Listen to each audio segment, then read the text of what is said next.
Hi, well, hello again. What I'm going to do today is to follow on from last time and finish off using Excel to model the melting of the mantle. And next week it'll be a bit more exciting. Next week we'll look at examples and see pictures of the mantle and so on, and see how we can use these methods to make advances in geology. But for now, we're going to finish off the modelling. And last time we looked at batch melting and fractional melting, two end-member types of modelling. And today we're going to look at the two types of modelling you haven't looked at, which are called critical melting and incremental melting.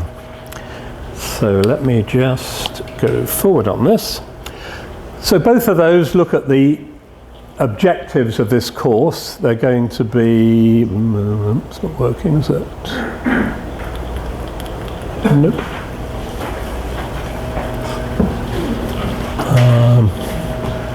Okay. Don't think this works. It's only the green light.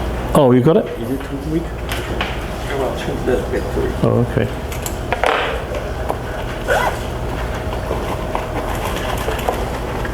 Oh, thanks. I'll just carry on while you're doing that. So yes. So essentially, the objectives are looking how elements behave during mantle melting, which is the first part of this course, doing the modelling, and using Excel. Brilliant. Thank you very much. Is what I'll be talking about. So same as last time, but with different ideas. So what you should have, if you're here last week, what you should have now so far is two worksheets, one on batch melting and one on fractional melting. So you'll have two worksheets, and for each worksheet you'll have a parameter table, the values you need to put in to your model. You'll finish up with a table of fractional melting, degree of melting against concentration of the melt, and you'll have a plot, and you'll have one of each of these for batch melting and fractional melting.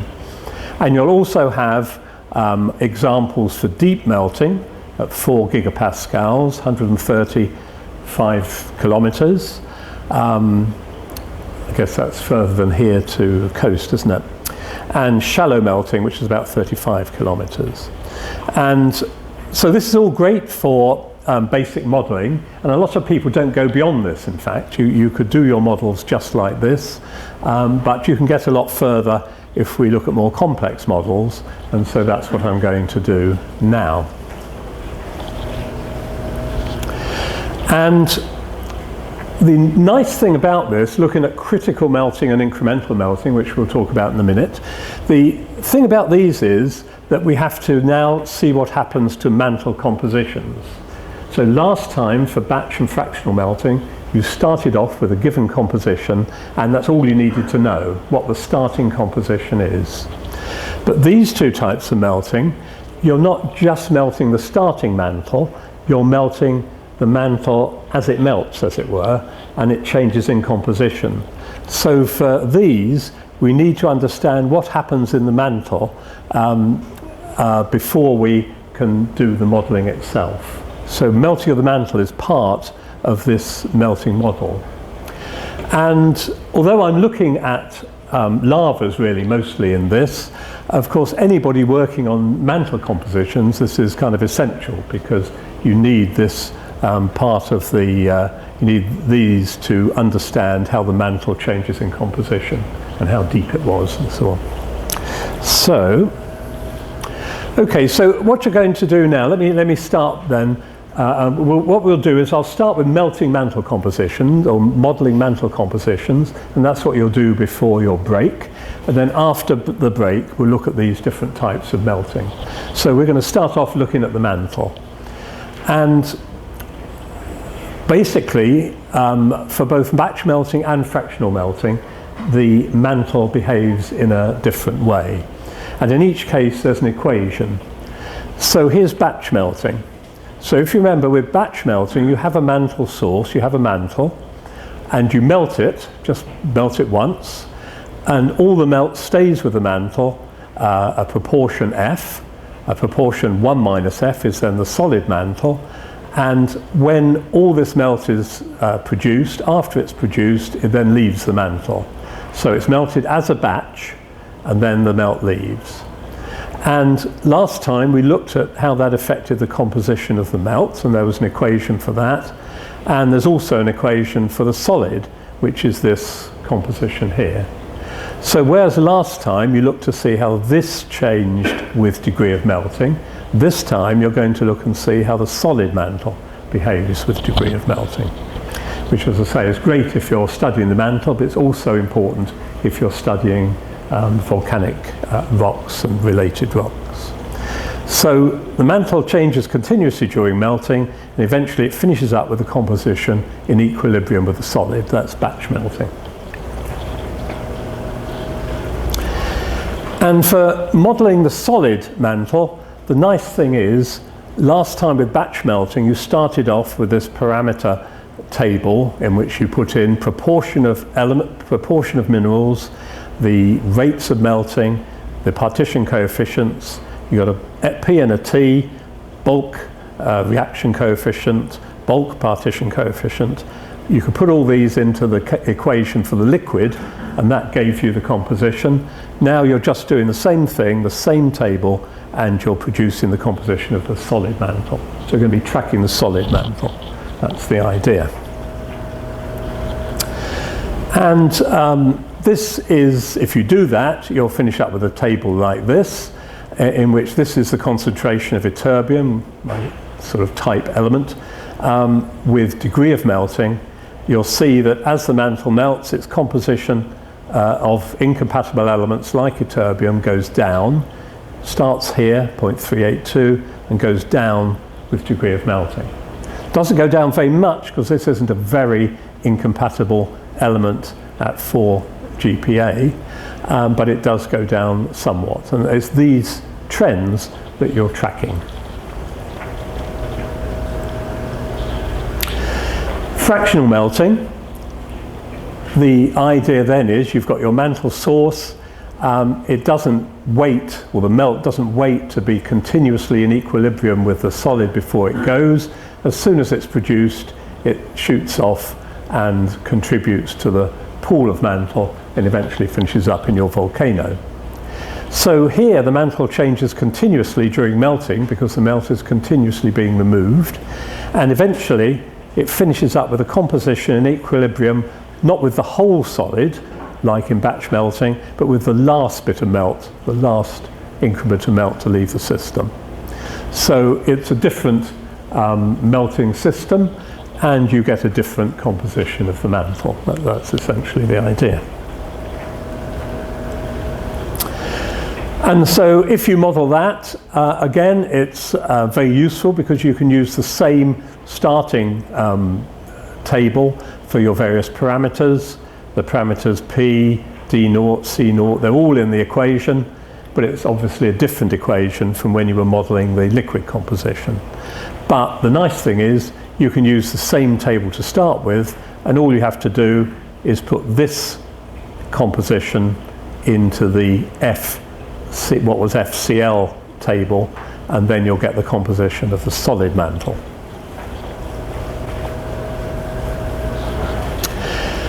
And usually there's a significant difference between batch and fractional melting, but that depends on what the partition coefficient is.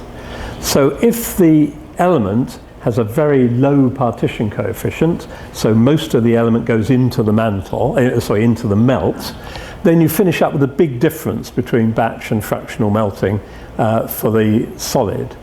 But if the element is only slightly incompatible, then the mantle doesn't change very much between the two. So this is for ytterbium, and basically for batch melting it only goes down after 20% melting.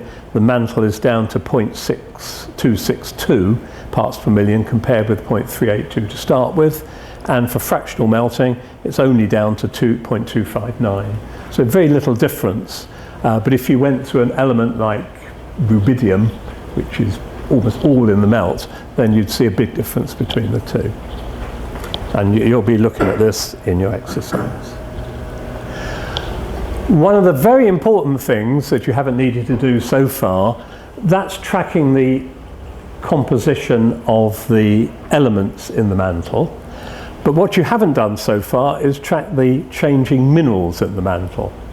And this is very important for incremental and critical melting, and also for melting columns, if you're looking at that. So this is the key equation. So we start off with proportion of an element, of a mineral, Xi, in the starting composition, Xi naught. So the proportion of the mineral in the mantle when you start to melt. This is the rate of melting of that mineral, reaction coefficient. This is the amount of melting. And this is the final proportion of that mineral after you've done the melting. So the point is that it allows you to track the proportions of the different minerals present after the amount of melting F. And the starting proportions, relative rate of melting are the key variables, and this is used in any melting model where you need to know the composition of the mantle after melting has started. So very simple equation, but a very important one. And we can see here an example. I don't know how well you can see it, but here's this equation being used. Here is F, which is the degree of melting, going from 0 down to 20%.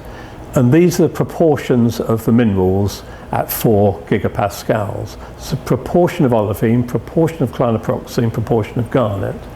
So before melting starts, the mantle has a composition of 54% olivine, 35% clinoproxene, 11% garnet.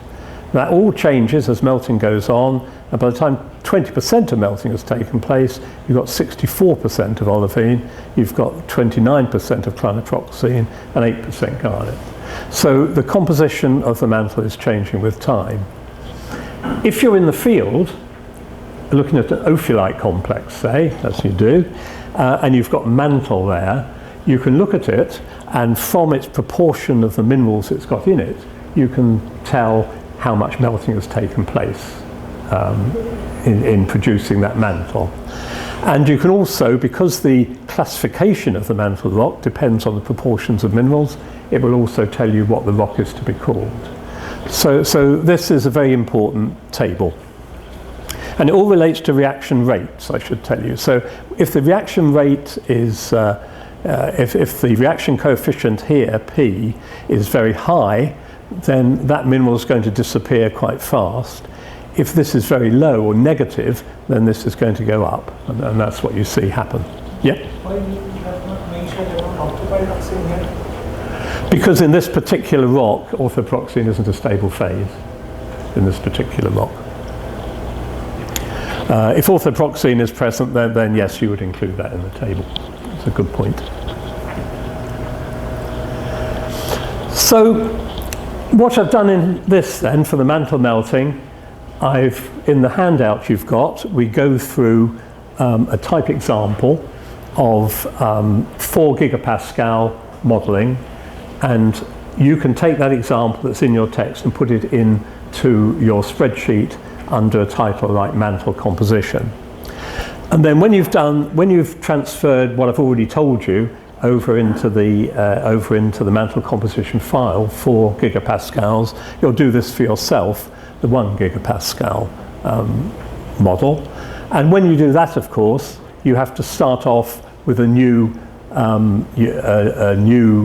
parameter table, which is suitable for 1 gigapascal melting. So then you have to have olivine, clinoproxene, orthoproxene, noting your point, and spinel, and you'll put in the new values that you use for 1 gigapascal, and then you'd use that to determine how the mantle melts at that shallow level.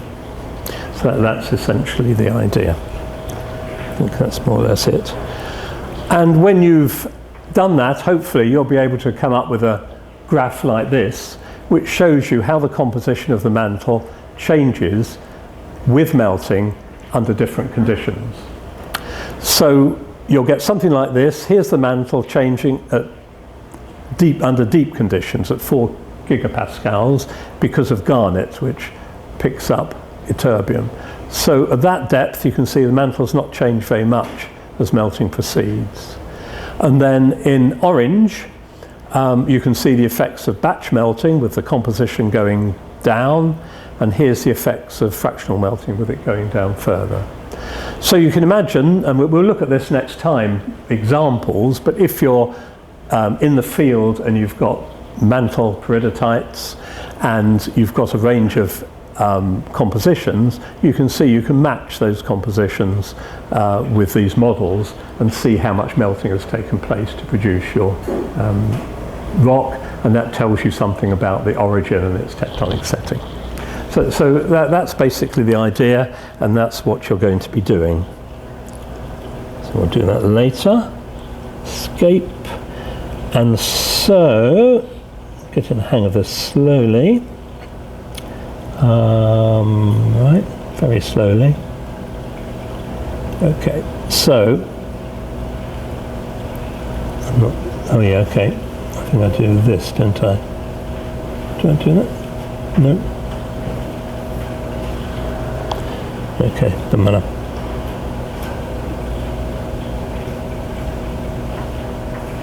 Okay, so you've all got your notes, I think. So what you're going to be doing then is I'm sure there's a way of expanding this, but I don't know what it is.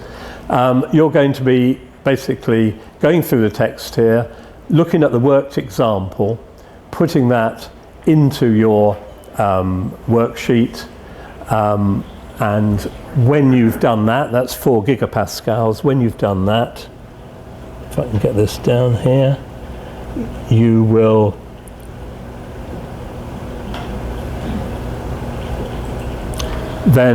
turn to repeating that exercise for 1 gigapascal, and you'll be doing the same exercise. And in this case, and so what you're going to be doing is firstly for 4 gigapascals, following the working I've given you, and then for 1 gigapascal, kind of doing it yourself, you'll be seeing how mantle composition changes during batch melting and fractional melting. So that's your aim. So get started, and I'll come round and see if you have any problems. So this is the practical you're doing. The worked example ahead of that will show you how to do this for 4 gigapascal melting, and then you'll use this spreadsheet to kind of do it yourself for 1 gigapascal. That's essentially the idea. Is that okay? Are there any questions? Okay, you're all much better at computing than me, so I think with a bit of luck you shouldn't have too much trouble with it, but we'll see. Okay? Yeah, so it's all in your note, all in these notes if you have them.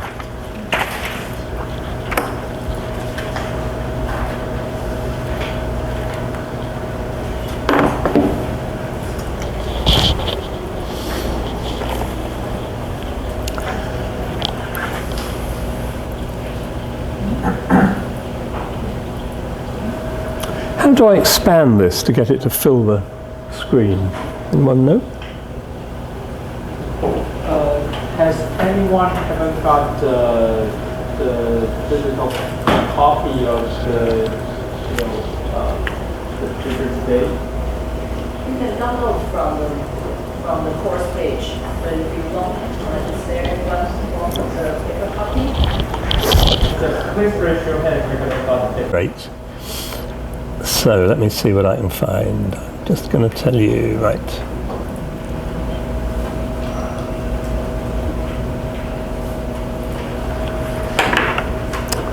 Okay,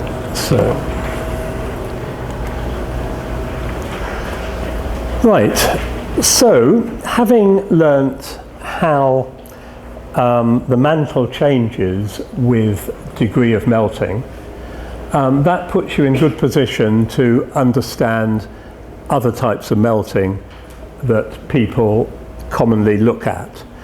And the two types are, one is critical melting, which actually, well, I'll tell you about this in a second.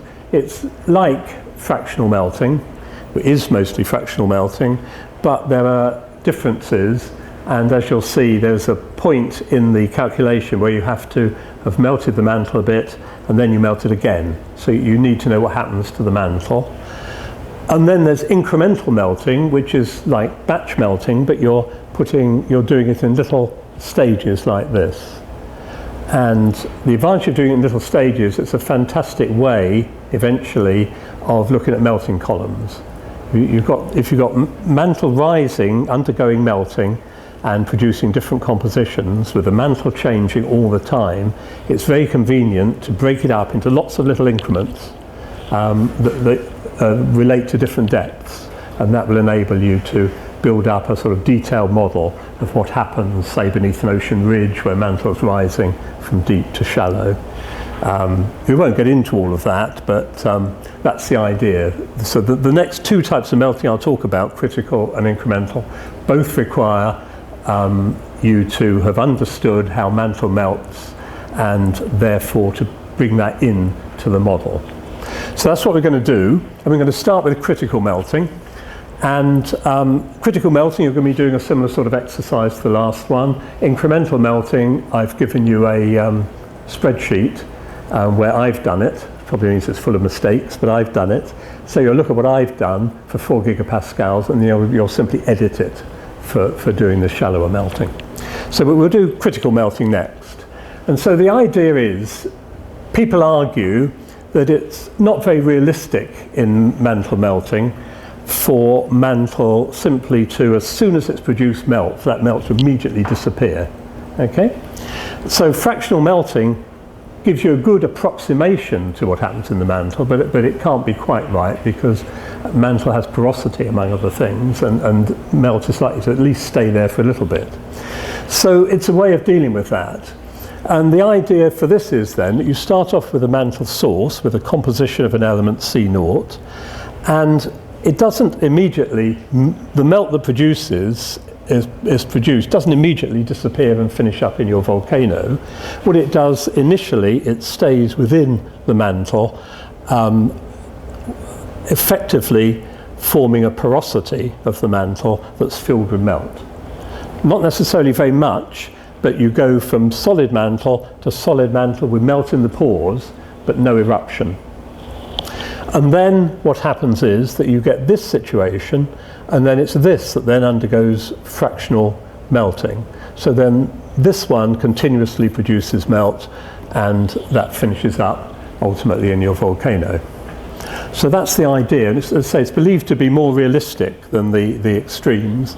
So it's a good thing to know what people are thinking about here and how it works. And it's a good exercise for melting the mantle in 2 stages, as we'll see. So in the 2 stages that work are, the first stage, you're going from solid mantle to mantle with a small amount of melt in the pores of the mantle, in the spaces of the mantle. And that basically is a batch melting process. So you start off batch melting from here to here. This then, critical melting, is a fractional melting process, and that takes you from here to having lots of melts being extracted. So you start off, step 1, a batch melt, giving you this situation, and then you have fractional melting taking you to there. And that's basically in a 2-stage process, and that's what you'll be looking at. Let's go on to the next one.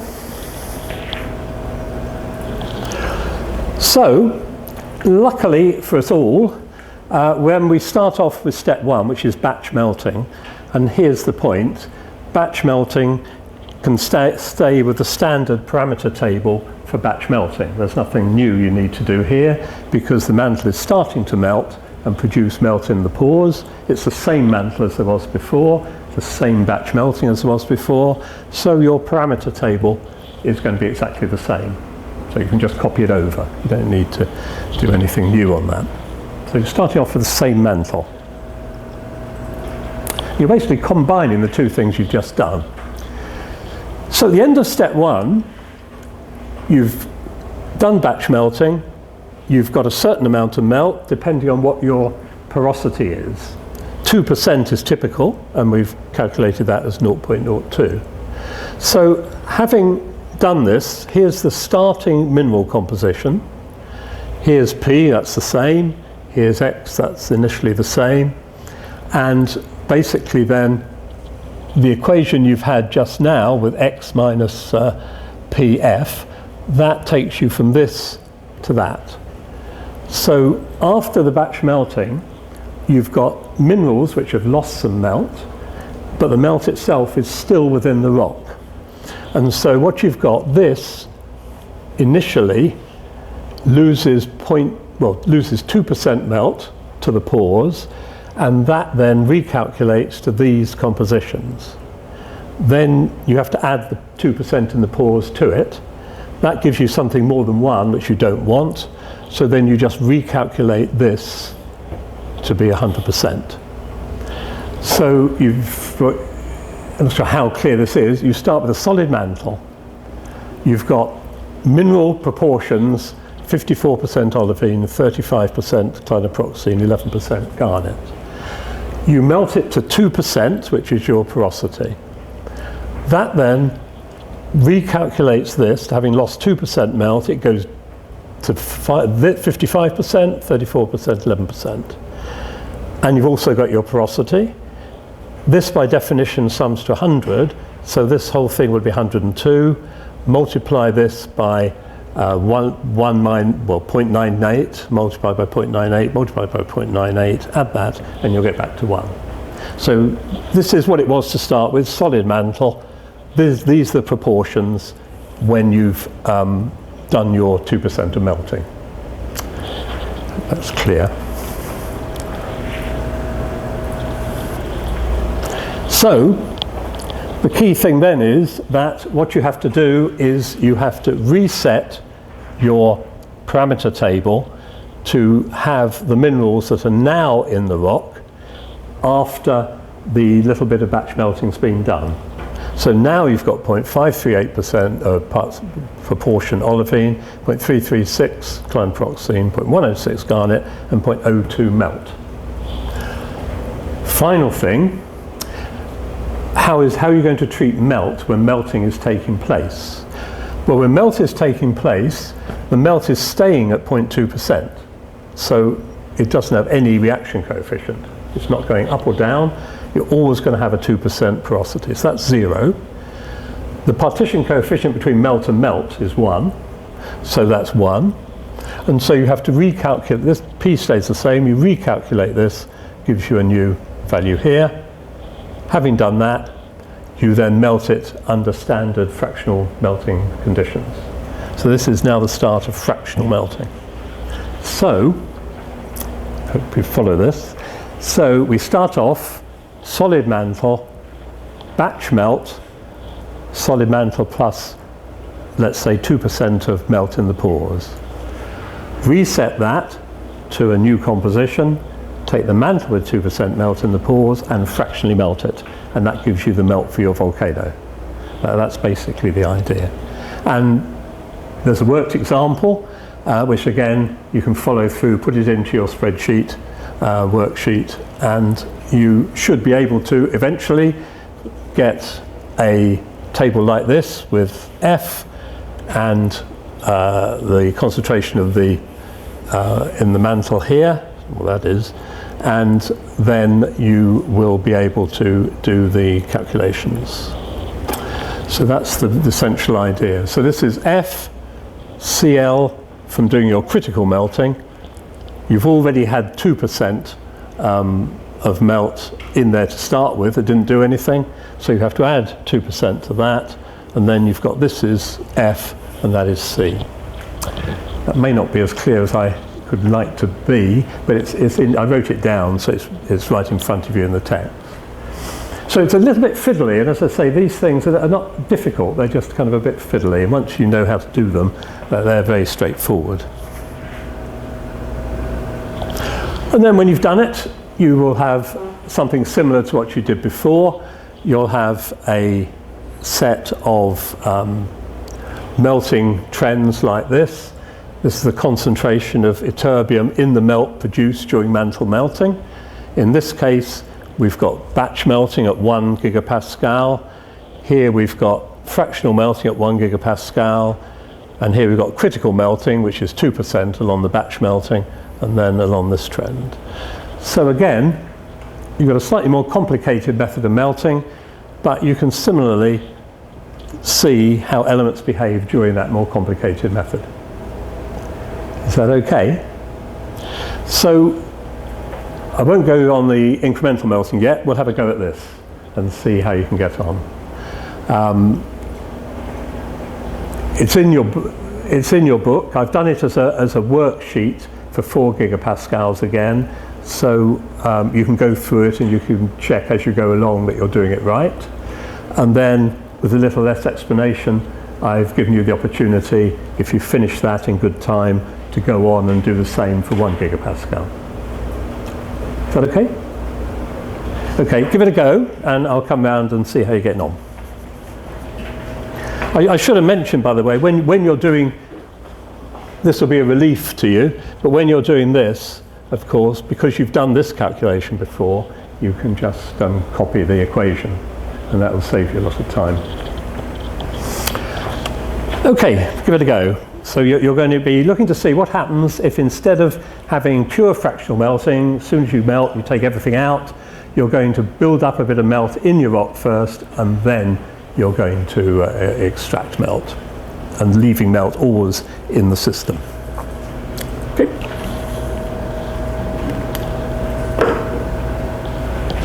See how it goes. And I will take this, put that out, go to this, that.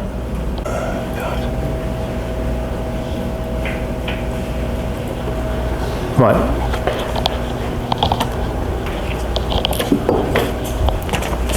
Okay.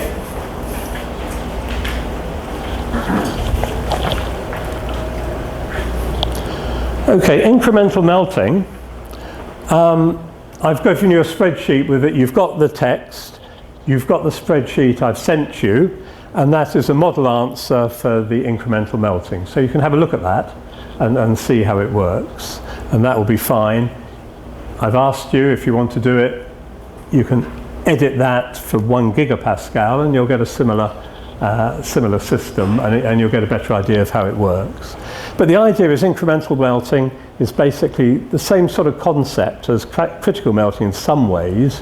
You've got a batch melting episode, you do that batch melting, you change the mineralogy, you do the batch melting again as a second step, you change the mineralogy, do it again as a third step, and you just keep on cycling. And then you take all that melt and you can put it together as a pooled melt, and that's what the table says. So here's step 1. Start off with your parameter table, which you already got. You calculate the liquid coming from that and the solid from that for the increment you want to set. So let's say it's 5% increment. That will give you a liquid here and a solid there. You then take your solids, convert them as you did before to the new solid composition, and that then goes into step 2. So let me show you that. So then parameter table, calculate concentration in liquid and solid, melt and solid, recalculate your mineral compositions, send that up to here, put your new starting composition here, do the same again, and just keep recycling that as long as you want. If you want to do continuous melting, you can just have lots and lots of increments, and the more increments you get, the more it will be like continuous melting. But this one is basically 4 batch increments. And right at the end, when you've finished all your increments, what you do is you can do a table as to how everything's changed from increment 1 to increment 2 to increment 3 to increment 4. And if you're tracking the liquid, say, here we are, the melt, that goes from here to here to here to here, while the total melt produced is 5% increments, so it goes 0.05, 0.1, 0.15, 0.2. Your liquid goes 0.884, 0.75 bar. So you plot that against that, and you finish up with a melting table. It's really good because you get all sorts of other things too. This is how the solid has changed. This is how the proportion of olivine has changed. This is how the clinoproxene has changed. This is how the garnet's changed. So this summary table at the end of all your increments will tell you everything you need to know about your melting process. And it's in the spreadsheet. If you have a look at the spreadsheet you've been given, you can see what I've done. You can see how I've done it. And if you want to, you can just edit it so it's applicable to one GPA, and you can see how it works for shallow levels as well. And in my view, that's the best way of dealing with these melting columns, is to treat it as a set of increments, as long a set of increments as you can manage, and keep producing melt, but changing the parameters so they're applicable for the change in depth and the change in partition coefficients and everything. So each little increment, you can change the conditions, send a batch of melt out, change the mantle composition, send another batch out, and do it again, and that will simulate a melting column. Yeah. The one thing that's difficult to do, and this is something I wrote myself, is quite interesting, because the one thing you can't do with that very easily is to work out your minimal proportions. So I'm going to finish telling you how I did it. I'm quite proud of this. Basically, if you, I'm taking calcium and aluminium, right? And in that projection, if we go to 6, go deep as possible. Let's go to 6 gigapascals. 6. Here's your clinoproxene. Here's your olivine. Here's your garnet. And here's your bulk composition. If I suddenly whisk that up to 1 gigapascal, here, this is at a particular position in this triangle. Have you done triangular diagrams? Anyone done triangular diagrams? Well, the position of this tells you the proportion of olivine, garnet, and clinoproxene. At 1 gigapascal, the triangle's like this: clinoproxene, olivine, and orthoproxene, like that.